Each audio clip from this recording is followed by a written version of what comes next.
kita bertemu lagi di part yang ketiga. Kita akan lanjutkan dari yang part 2 sebelumnya. Okay, so let's get to the material.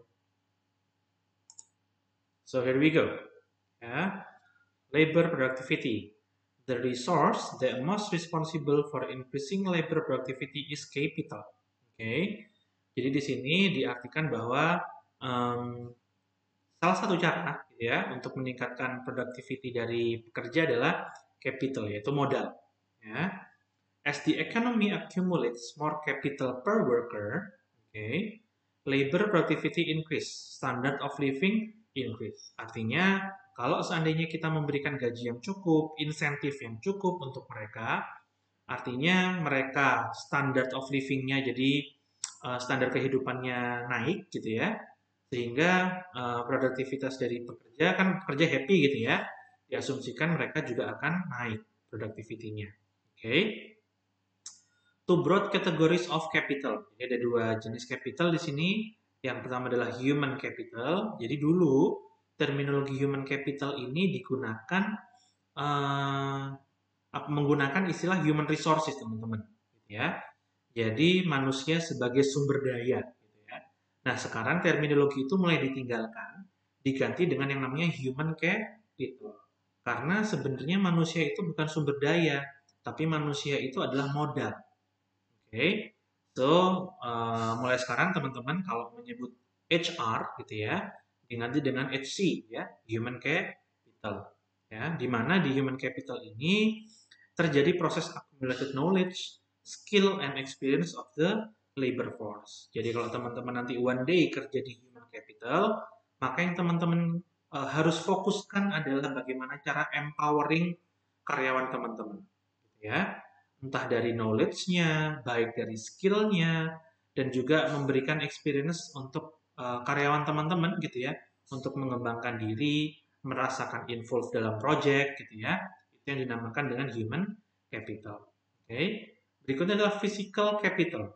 Includes machine, building, roads, airports, communication networks ya. Jadi yang berhubungan dengan barang fisik ya. Tadi kita bahas sebelumnya ya, ada capital intensive dan juga ada human intensive. Oke, upaya peningkatan produktivitas kerja ya. Di sini ada namanya studi kerja atau work study ya. Apa saja yang dikerjakan dalam work study, teman-teman? Yang pertama adalah method study, yaitu upaya untuk mencari metode kerja yang lebih efektif dan efisien. Oke. Yang ketiga adalah work measurement. Yang kedua adalah work measurement, yaitu menetapkan waktu atau output standar kerja, ya, work sampling. Dan yang ketiga adalah work sampling, yaitu rasio delays activity study. Jadi kita cari rasionya antara pegawai atau seorang karyawan itu delays ya, dia diam aja nggak ngapa-ngapain, sama dia beraktivitas. Kira-kira rasionya berapa? Ya. Berikutnya ada keselamatan dan kesehatan kerja atau occupational safety and health. Ya, di mana kegiatan ini berfokus untuk meneliti situasi atau kondisi kerja untuk mencegah dan dapat berakibat kecelakaan kerja atau gangguan kesehatan kerja. Ya, ini di mana-mana ada teman-teman, dan juga ini salah satu kesempatan kerja teman-teman juga kalau teman-teman tertarik di bidang HSE, ya, Healthy and Safety Environment.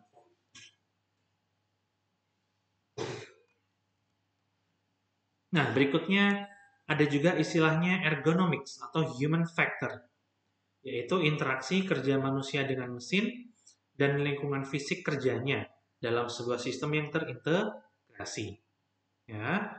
Berikutnya yang kedua adalah keamanan lingkungan kerja atau industrial safety. Nah, ini hampir sama ya, mirip-mirip dengan HSE atau OOSH tadi ya. Cuma dia lebih spesifik ke meneliti sarana prasarana dan lingkungan kerja. Ya, limbah dan polusi. Nah, ini juga salah satu faktor yang harus di-consider ya, harus dipertimbangkan sekali. Karena dulu waktu saya zaman KP di petrokimia gitu ya, kalau seandainya limbahnya, tadi kan saya sempat cerita kepulan asap ya. Asap itu kan juga salah satu bentuk limbah gitu ya. Harusnya asap itu tidak berbau teman-teman, karena dia adalah asap atau uap ya. Nah, tapi sometimes uapnya itu kadang berwarna gitu ya, sampai warna hitam gitu ya. Kemudian bahkan juga berbau. Nah, bagi masyarakat sekitar pabrik, kalau mereka menemukan hal-hal kondisi seperti itu, mereka pasti akan beramai-ramai datang ke pabrik dan akan demo gitu ya. Ini apa-apaan ini polusinya kok kayak gini gitu ya. Padahal ya banyak faktor gitu ya. Tidak sepenuhnya juga industri yang bisa disalahkan, dan juga apa warganya juga di situ juga sebenarnya ada kelirunya gitu ya. Tapi ya that's life gitu ya. Teman-teman harus siap ketika one day menghadapi hal seperti itu. Oke, di sini ada sebuah figures ya. Muaranya adalah improve competitive position and profits. Oke. Nah, di sini ada beberapa produktivitas ya teman-teman ya. Ada product productivity, ada sales market productivity, ada organization productivity, ada production productivity, ada capital productivity, dan juga ada employee productivity. Oke, saya ambil satu contoh aja. Misal di sini saya ambil production productivity. Ya, supaya atau guna untuk meningkatkan produktivitas dari sisi production, apa yang harus kita lakukan teman-teman? Ya, kita lihat di kolom yang paling kiri, di bentuk yang paling kiri. Ya, di sini ada 4 kalimat.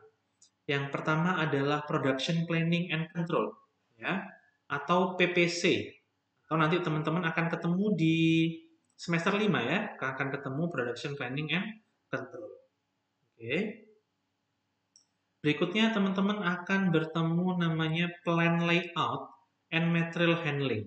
Ya, plan layout, material handling ini juga kita pelajari juga di teknik industri. Kemudian ada cost and quality control. Ya, cost control teman-teman sudah pelajari di semester 2 ya kayaknya ya, di analisis biaya. Nanti untuk quality control teman-teman akan belajar di semester 6 ya. Kemudian ada manufacturing methods analysis ya. Jadi kita menganalisa metode manufacturing kita seperti apa. Apakah sudah sesuai dengan bentuk produk kita, apakah sudah sesuai dengan jenis produk kita gitu ya. Karena masing-masing jenis produk, masing-masing jenis pola permintaan dari produk itu mempengaruhi seperti apa manufacturing method kita. Ya. Nah, semua hal ini tadi itu yang kita gunakan sebagai upaya untuk meningkatkan berbagai macam produktivitas, mulai employee productivity sampai ke product productivity. Ya, muaranya harapannya bisa melakukan improvement, ya, bisa melakukan improvement dari sisi competitive position dan profit dari industri. Ya. Nah, ini ada sedikit profil dari Frederick W. Taylor, ya. Dia adalah seorang bapak ergonomi ya, bapak industri ya. Bapak industri di mana dia membuat sebuah prinsip yaitu the principle of scientific management ya.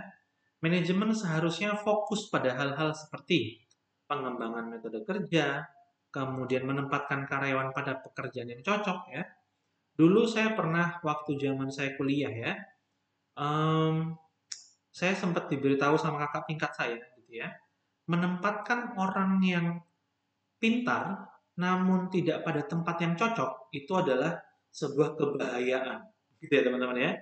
Ya teman-teman pasti tahu banyak contoh gitu ya, orangnya pintar tapi ternyata eh, kelakuannya licik gitu ya. Orangnya pintar tapi ternyata berbuat buruk gitu ya. Sehingga menempatkan karyawan pada pekerjaan yang tepat atau pekerjaan yang cocok sesuai dengan keahliannya itu merupakan hal yang penting. Ya. Kemudian menyediakan pelatihan dan pengembangan keahlian karyawan. Berikutnya adalah hubungan yang harmonis antara manajemen dan karyawan. Berikutnya, scientific management. Ya, scientific management di sini digunakan untuk problem solving approach, untuk pendekatan problem solving, teman-teman. Ya, yang pertama adalah kita mencari fakta dan data dari kondisi kerja yang ada. Oke. Kemudian kita melakukan perumusan atau identifikasi masalah. Kita melakukan prinsip dan landasan teori. Kita melakukan formulasi alternatif-alternatif penyelesaian. Kemudian pilih alternatif yang terbaik, test and check, ya. Berikutnya adalah aplikasi alternatif penyelesaian. Ini sering dipakai ya, sering dipakai teman-teman ketika nanti teman-teman sudah masuk ke semester-semester yang lebih tinggi gitu ya. Maka scientific management ya, problem solving approach ini harus menjadi landasan teman-teman ketika menyelesaikan sebuah masalah ke teknik industrian. Ya. Nah, ada juga Henry Ford teman-teman. Ya. Henry Ford ini ya teman-teman pasti sudah tahu ya. Namanya Henry Ford, dia merupakan inventor dari mobil Ford. Ya. Besides dari penemuan mobilnya, sebenarnya buah karya Henry Ford itu adalah dia membuat konsep lini perakitan, teman-teman. Oke. Nah, di sini di gambar yang kedua, teman-teman bisa lihat bahwa mobil itu kan tersusun dari berbagai macam part, ya. Berbagai macam part. Kemudian Henry Ford berpikir gimana caranya supaya mobil-mobil tersebut cepat dalam proses perakitannya, ya.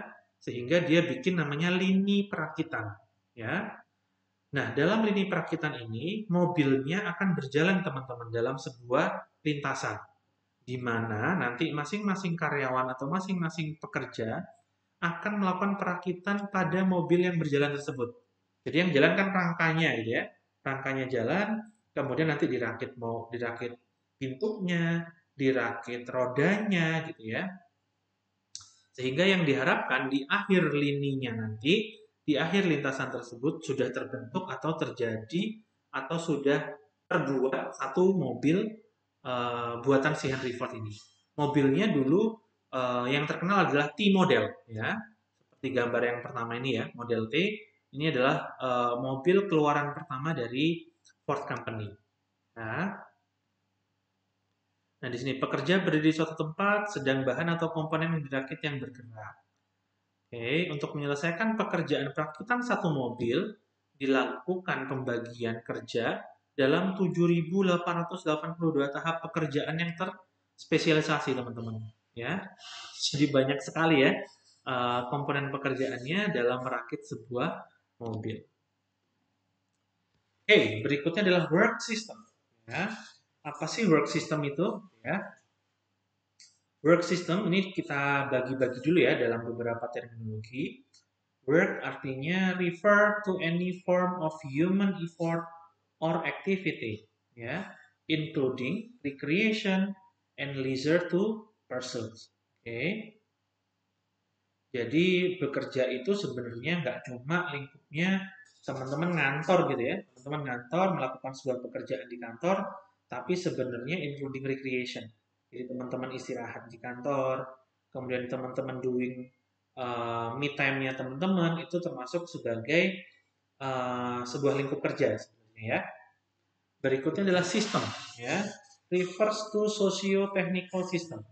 The system may be as simple as single individual using a hand tool or as complex as a multinational organization. Jadi sistem itu bisa diartikan secara simple, bisa diartikan juga secara kompleks gitu teman-teman ya. Nah, berikutnya adalah work system. Work system consists of two or more persons interacting with some form of job design. Berikutnya adalah hardware and or software. Kemudian internal environment, kemudian external environment. Berikutnya adalah organizational design, work system, structure and process. Jadi ini kita gabungkan ya, terminologinya kita gabungkan. Ternyata kalau kita bicara sistem ya, maka di situ ada interaksi antar komponen sistem. Yang mana di sini komponen sistemnya adalah job design, hardware, kemudian environment, baik dari internal dan eksternal, dan juga organizational design. Mereka semua berinteraksi untuk membentuk sebuah work system. Oke. Nah, berikutnya kita masuk ke ergonomics work design. Ya. Nah, untuk yang part ini, ergonomics work design akan saya sampaikan dalam video part yang keempat. Part terakhir ya. Part keempat. akan kita lanjutkan di part keempat. So, saya kembali dulu. Oke. Ya, terima kasih teman-teman sudah join hingga di part ketiga. Nanti akan kita lanjutkan ke part keempat. Oke. Bye.